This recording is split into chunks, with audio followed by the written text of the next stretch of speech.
Hello and welcome to the Timmy Gibson Show. My special guest today is Kristen Thomas, sex coach. Woo, can't wait to hear what she's got to say about that. It's a hot topic for sure. A lot of people want to know about sex.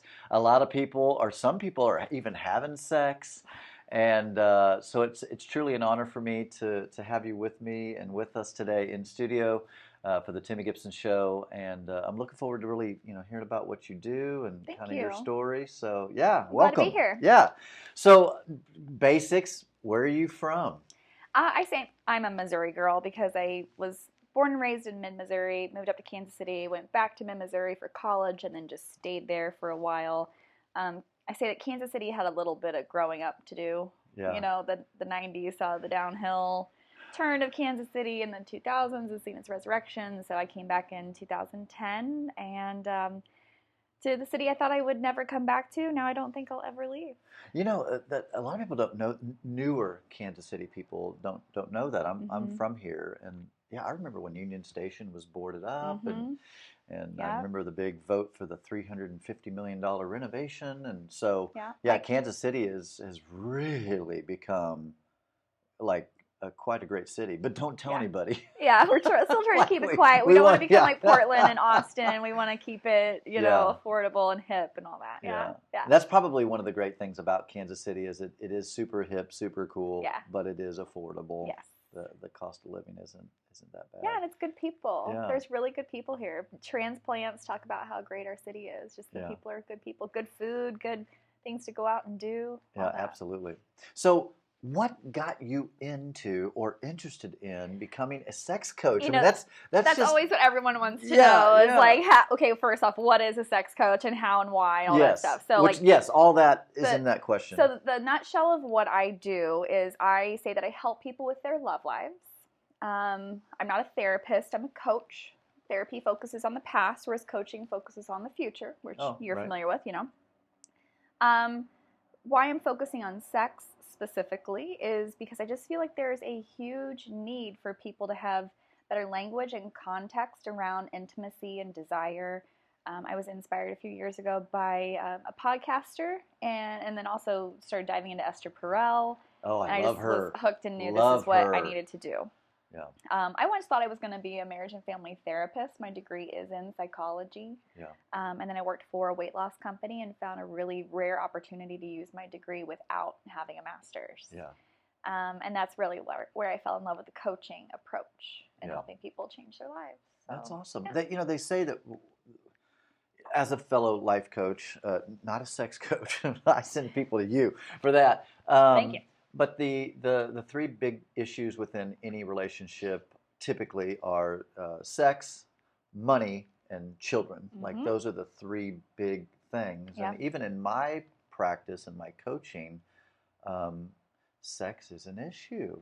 It's an issue. So what do you find to be a common or the common issues within a long-term partnership, marriage, committed relationship? Mismatched libido. One partner wants it more than the other, or just pure boredom. They have fallen into a rut. What sex they do have is just kind of mechanical. There's not much actual pleasure derived from it for either party usually. Sure.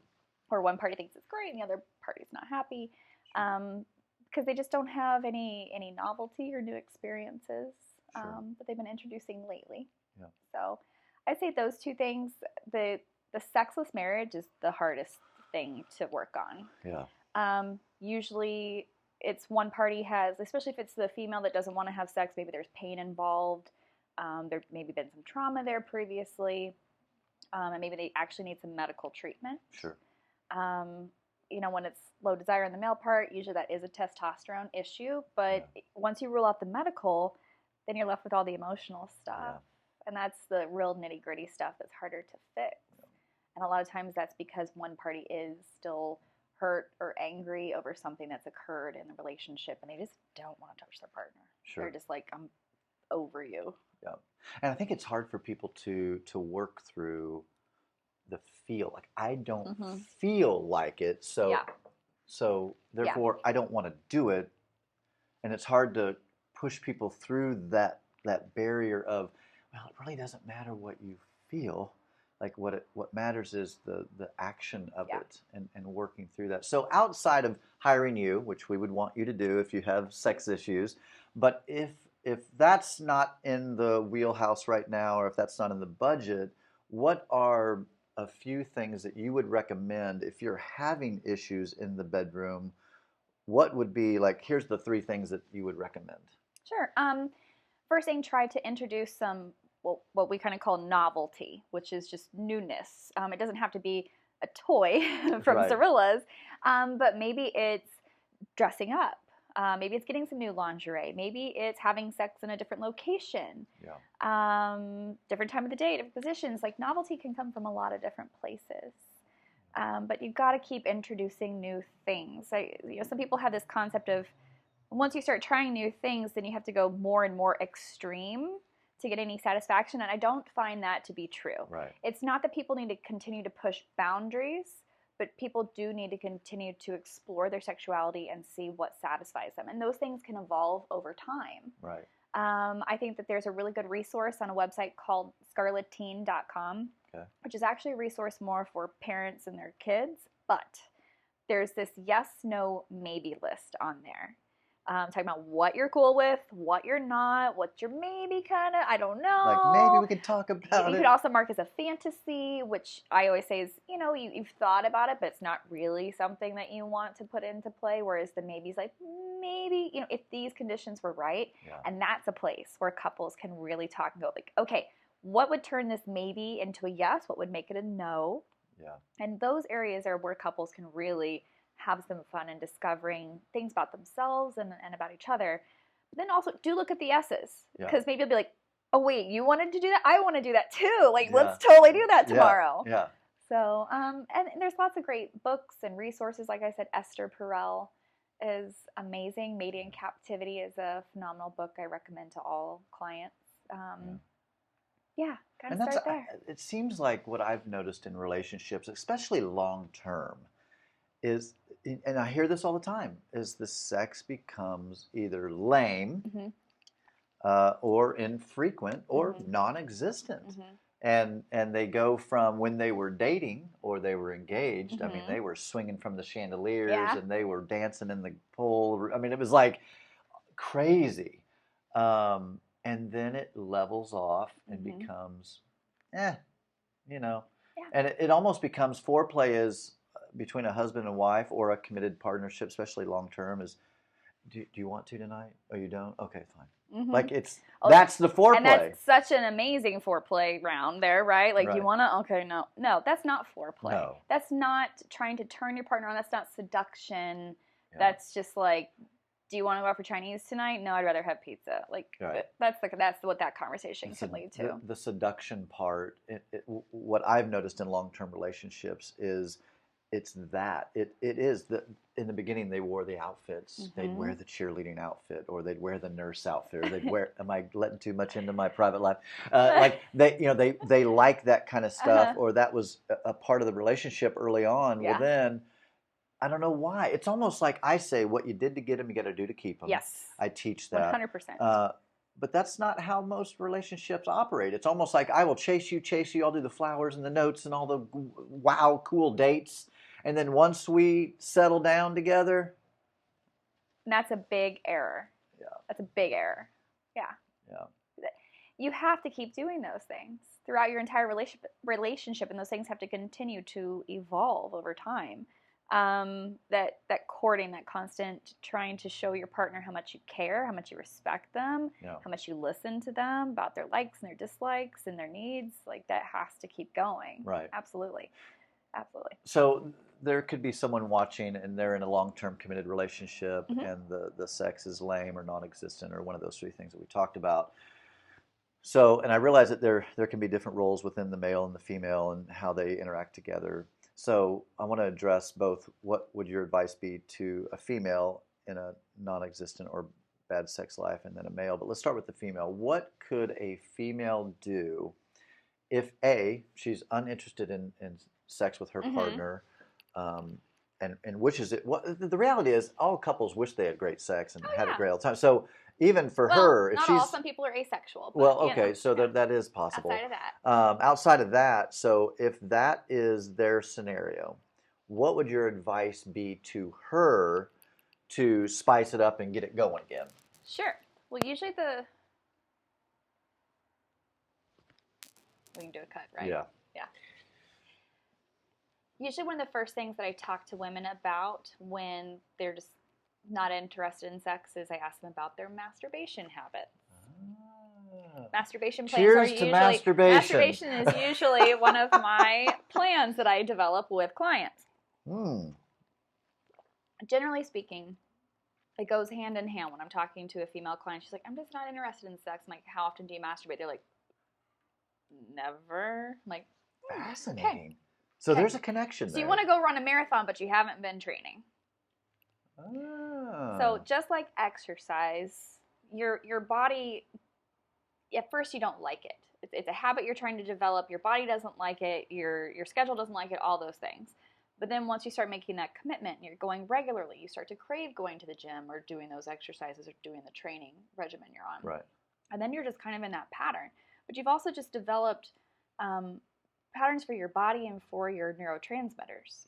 Okay. So oxytocin, endorphins, norepinephrine, dopamine, all those good chemicals that your body produces when you exercise or meditate or have an orgasm, you've got to keep making those. Yeah. And then your body will start to crave those things.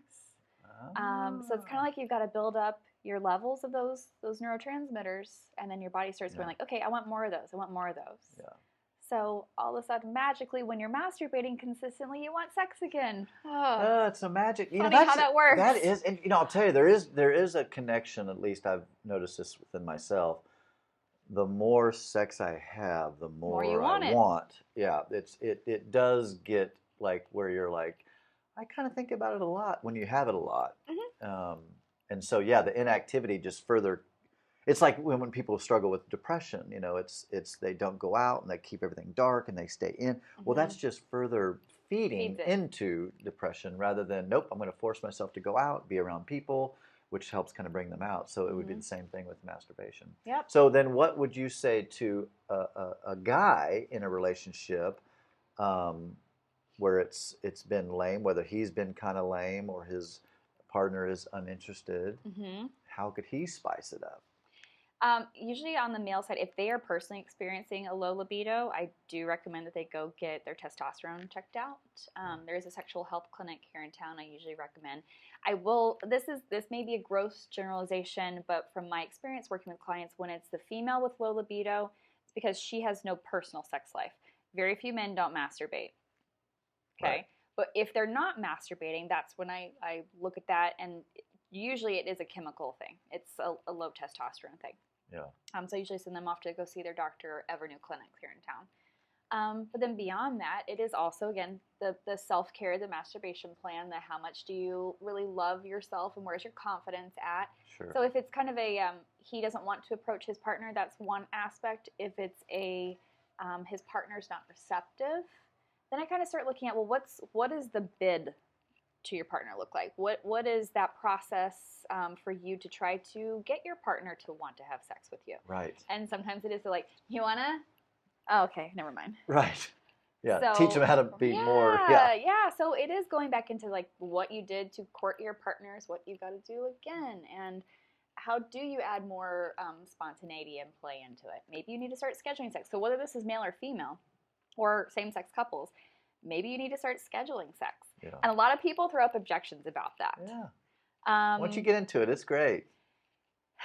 Okay, I understand people saying, like, I don't really want to schedule sex. That's mechanical or that's stupid. Here's the thing. When you were dating and you knew Friday night you were going to go out, you were already scheduling sex. Yes. So it was just a part of your dating process that you need to implement again, is knowing that this night it's our date for intimacy. Yeah. And get over the bullshit of not wanting to schedule. Yeah, plan it. Plus, I think it's something you can look forward to. It's something you can plan. Plan anticipation and be like, so what do you want to do Friday night? Yeah. Like maybe you can take turns planning that scheduled sex night. And, one time it's one partner's turn and the next time it's the other partner's turn. you could look at that yes, no, maybe list and go through some of the things you thought about doing and pick for each other what you're going to do and see what happens. How have you found porn to be helpful or not helpful? Do you have a perspective on that? I do. Pornography can be problematic. We have such easy access to it these days, and on the one hand, it can alter people's view of what sex is supposed to be like. But then on the other hand, some people totally get that it's sort of like fantasy. It's sort of like playing a video game. You know, it's not real life, and that's not what real sex is. But they maybe find their niche of something that they really enjoy, or maybe they have a fetish that their partner doesn't want to participate in. So pornography is their outlet. So then they're not worried about getting it in person. Sure. Couples can often use it too, just during their intimate times to look at some new things and use it as a guide to try new stuff. Yeah, more instructional. Exactly. Yeah. Like, oh, I didn't know you could do that. Yeah. Right. Right. But there's a lot of things that porn doesn't show. It doesn't show. Giggling and falling off the bed and adding more lube and. Just like, oh, that's not comfortable. My hip hurts. Like, let's change position. Cramp. Yeah, exactly. So I think that it's just, as long as people understand it's not reality, it's fantasy, and then it's something you need to treat as such, and then it can't replace your partner.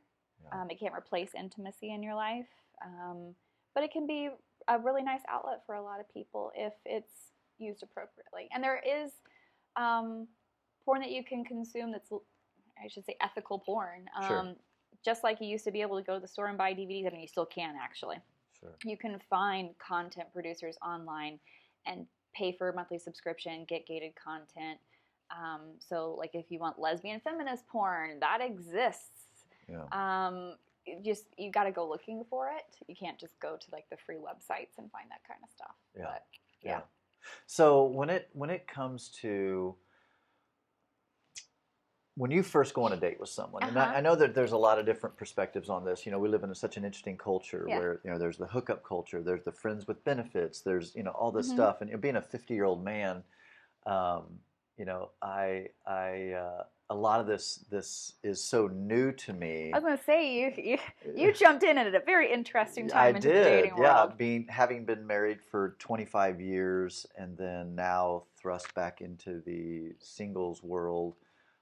I've been shocked. And that's a whole other story about the online stuff and all that. But so what's kind of your thinking on the hookup culture, the friends with benefits, this casual sex culture that we live in? Yeah, I mean, it has its time and its place in people's lives.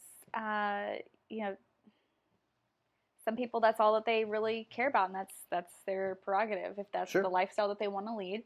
I don't find that it's necessarily highly sustainable for people in the long run. Right. But yeah, sometimes it can just have its time and its place for people. It can almost be therapeutic. Yeah, if you've been in a long-term relationship, that is one thing I tell people after they're getting out of a long-term relationship is please do not just go out and get into another relationship. Just go out and have some fun. Go on some dates. Have some different sex. Like, just experience chill a little for bit a little of life. while. Yeah, experience life. Taste the flavors of the rainbow. Just go have some fun, but also, do what's best for your heart. If casual sex feels crummy to you, and I want to say this, if you're feeling shameful about having casual sex, it's different than feeling like, ugh, this just isn't right for me. Right. Shame's probably coming from a different place. Right. Shame and guilt, that's where I think, like, okay, that's where you need to step back and analyze, like, what's really going on here, and why am I feeling this way? Sure. So yeah, as long as people aren't feeling bad about themselves, they're taking care of their sexual health. Yeah, they're taking care of other people's sexual health too. Yeah. They're protecting themselves from unwanted pregnancy, things like that. Then do what you like. Sure. Absolutely. Yeah, it's neat to hear you say that, because I do feel that the hookup culture isn't for everyone. Mm-mm. And this has nothing to do with just your personal convictions necessarily, but just sometimes giving your body away. It for some people for most people, I mean, it's a big deal. You're still exchanging energy with somebody in that capacity. I mean, it's a special thing, depending on. Yeah, it can be, right? And it also could just be freaking fun. Just fun, and it's totally primal. It's totally biological. It's just animalistic. I mean, I've done the full spectrum. I've been married.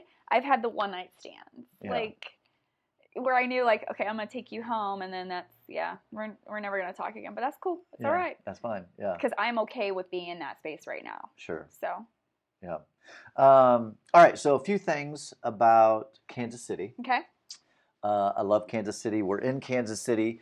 Kansas City is one of the greatest cities ever, and I've born and raised here, been here all my life, and like you said early on in this interview, Kansas City has, I would say, over the last probably 12, 15 years is when it's really just taken off. Oh yeah.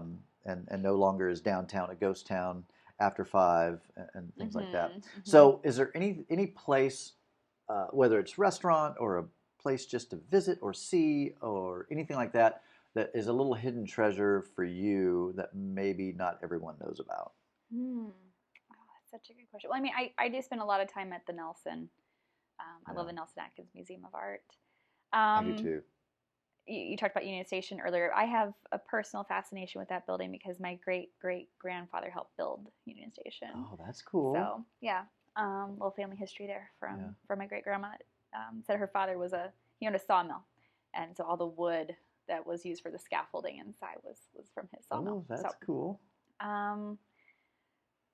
Well, we're going to talk about barbecue places, and I think my favorite barbecue place... Top 3 barbecue places. Okay, because Woodyard Barbecue is my favorite, and I feel like that's a hidden gem. Oh, that is a hidden gem. Woodyard is amazing. It's literally the place where barbecue people used to go to get, cherry or apple or whatever, pecan, the different kinds of wood to test out how it affected the flavors. Oh. Well, and they, I think, built a pit just to show what everything would taste like, and, man, Woodyard... Love you guys. And where are they located? They're in KCK. Okay. Yeah. I need to look them up. I think Mission Row. I forget.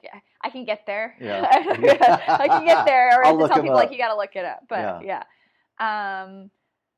Jack Stack. Any Jack Stack location is pretty good in my book. But I especially like the Freight House District one. And then Gates, just because there's one right by my house. Yeah. And it's okay, if I need barbecue, I just go to Gates. Yeah. Gates is it's in my top 5, not my top 3, but their sauces though. Mm-hmm.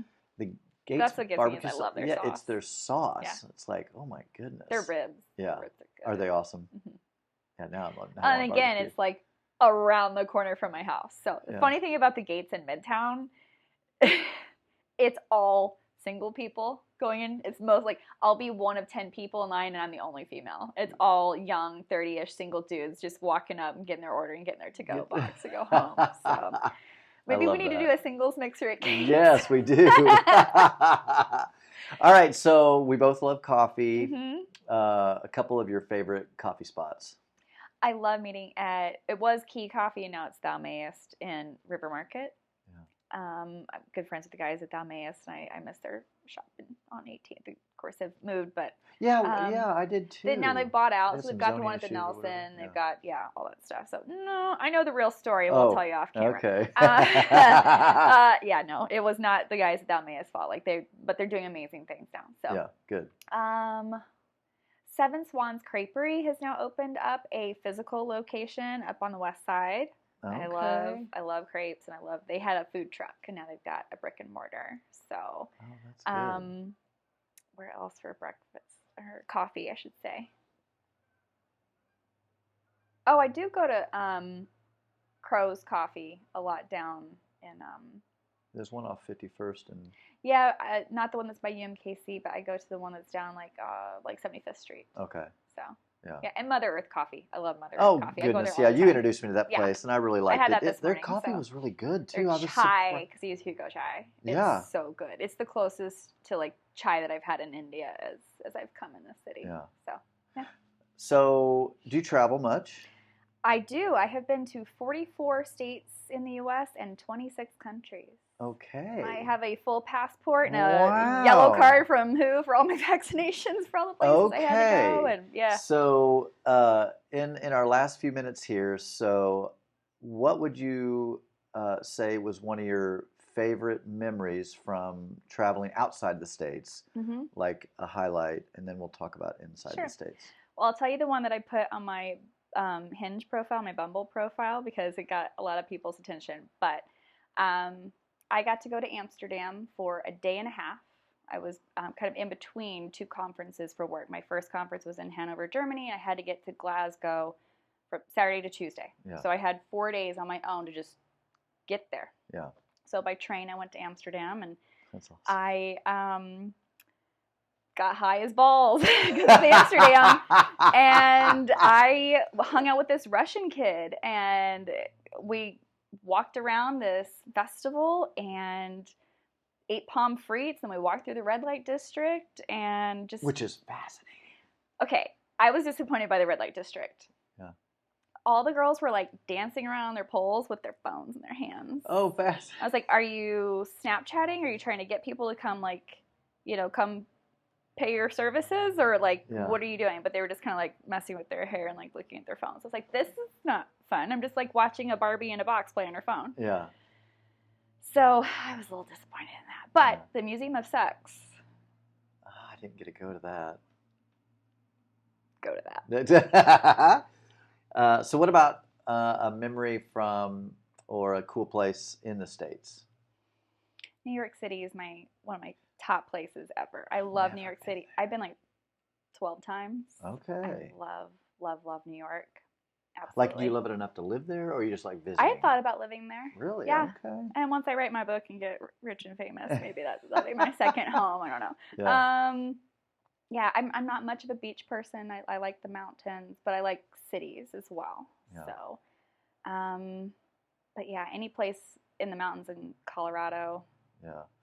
That's what I like too. Yeah, I love Colorado. I've never been to New York City, but I've been to go. upstate New York, which is just beautiful. I mean, Mhm. it's so beautiful, but it's completely different than New York City. Like, that's not a taste of To me, New York. upstate New York, what I see in pictures and movies, because I've not personally been, reminds me a lot of like South Central Missouri. Yes. Like the rolling hills and Yeah. trees and lakes Just everywhere and lots of outdoor stuff. And Yeah.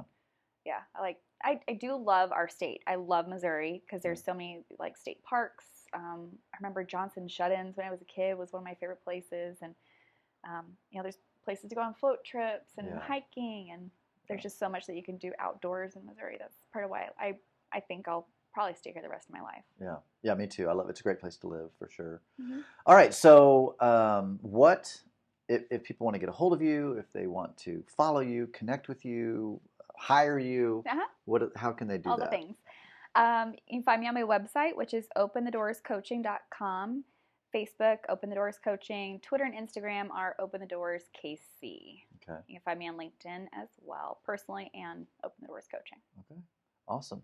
And you can also find my podcast.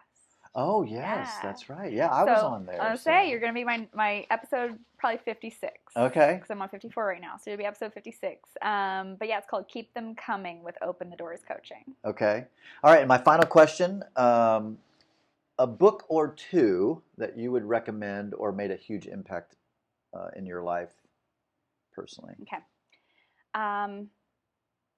Rising Strong by Brene Brown.